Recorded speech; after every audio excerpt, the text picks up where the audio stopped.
नौकरी छूटने के बाद जब मैं घर वापस आया तो कई तानों का सामना करना पड़ा। दोबारा से परिवार के माहौल में ढलने में मुश्किल भी हुई, पर सबसे ज्यादा तकलीफ तब हुई जब घर वालों ने मेरे पलंग को ही बेच दिया था। बड़े भैया ने मुझे कुछ पैसे दिए कि मैं एक नई खाट ले आऊं, मगर जितने पैसे थे उसमें एक पुरानी खाट भी नहीं आ सकती थी। दुकान पर पूछने गया तो वहां भी उतने में कुछ नहीं मिला, पर दुकान के बगल वाले घर से एक आदमी जो लगातार मुझे देखे जा रहा था बाहर निकला और बोला कि मेरे यहां एक पुराना खाट पड़ा है, सस्ते में दे दूंगा। उसने खाट दिखाया तो वो एकदम सही हालत में था, कुछ नया जैसा ही था, पर उस आदमी ने ज्यादा पैसे नहीं मांगे। ये देखकर मुझे हैरानी हुई, मगर अपना फायदा होते हुए देख मैंने कुछ नहीं कहा।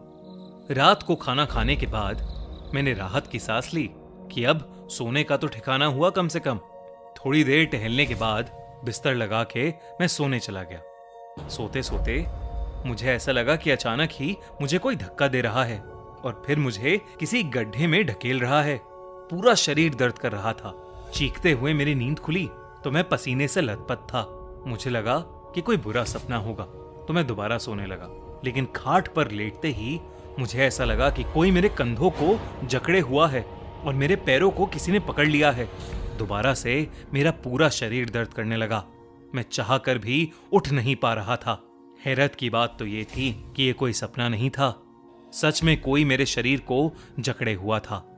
मेरी चीख सुन सभी घरवाले वहां फौरन आ गए और उतने में ही ये सब अजीब चीजें भी रुक गईं।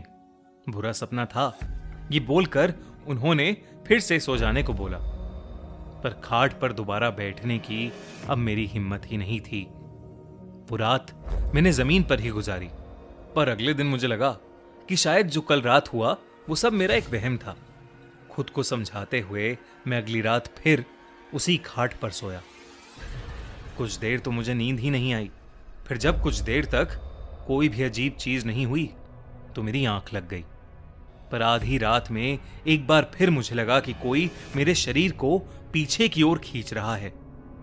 मैं आगे बढ़ ही नहीं पा रहा था क्योंकि मेरे पैरों को जैसे किसी ने जंजीरों से बांध रखा था। फिर मुझे वैसा ही शरीर को झकझोर देने वाला दर्द हुआ। मैं चीखता, इससे पहले ही मुझे एक आवाज सुनाई दी। एक बूढ़ी औरत की आवाज गुस्से से भरी हुई। मेरी जगह पर आखिर क्यों आए तुम? ये मेरा बिस्तर है, निकल जाओ यहां से, जाओ यहां से।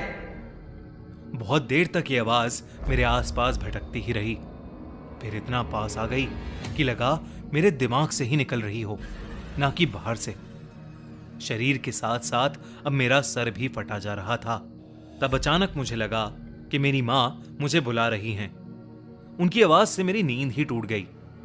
मैं जब उठा तो पसीनों से लथपथ था। मेरी मां मेरे पास खड़ी थी और वो बुरी तरह से घबरा रही थी। जब मैंने अपने पैरों को देखा तो मेरे पैरों पर रस्सी और खरोचों के निशान दिखे तो मैं भी चौंक उठा। मैं समझ गया कि जो मैं महसूस कर रहा था वो कोई सपना नहीं था। सुबह होते ही मैंने उस खाट को उठाया और बाहर फेंक आया। कुछ देर बाद वो वहां था ही नहीं।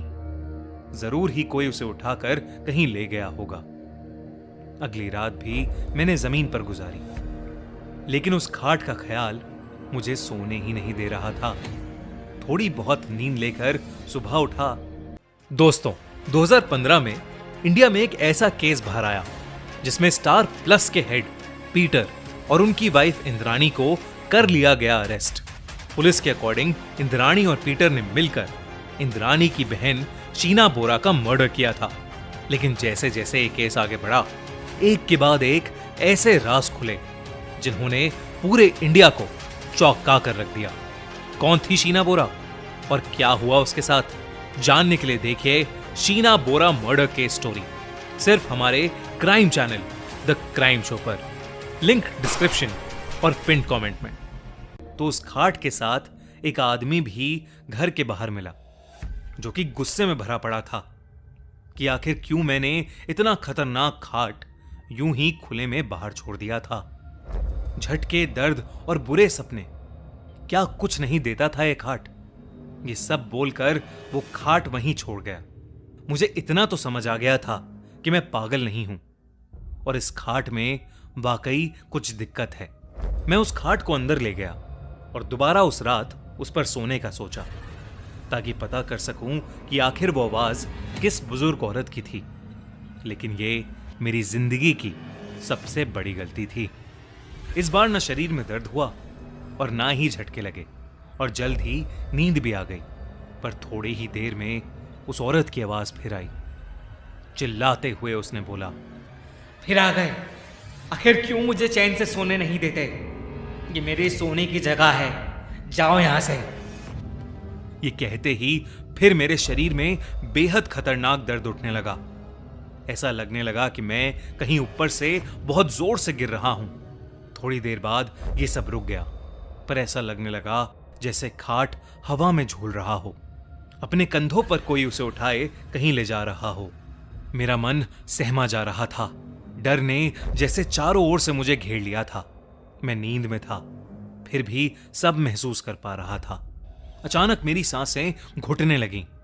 मैंने सर दोबारा नीचे करके देखा तो खाट के चारों ओर आग लगी थी। मैंने चिल्लाने की कोशिश की, मगर गले से आवाज ही नहीं निकल रही थी। लेकिन उसके कुछ ही पल बाद मेरे हाथ और पैर अचानक आजाद हो गए। मैं तुरंत उठकर बैठा, लेकिन मैंने जो देखा उससे मेरे रोंगटे खड़े हो गए। एक डरावनी सी बूढ़ी औरत मेरे ठीक सामने बैठी थी। उसे देखते ही मैं चिल्ला उठा और मेरी नींद टूट गई। हाफते हुए मैं चारों ओर देखने लगा, पर सब कुछ एकदम नॉर्मल था। बस मेरे पूरे शरीर पर घाव थे।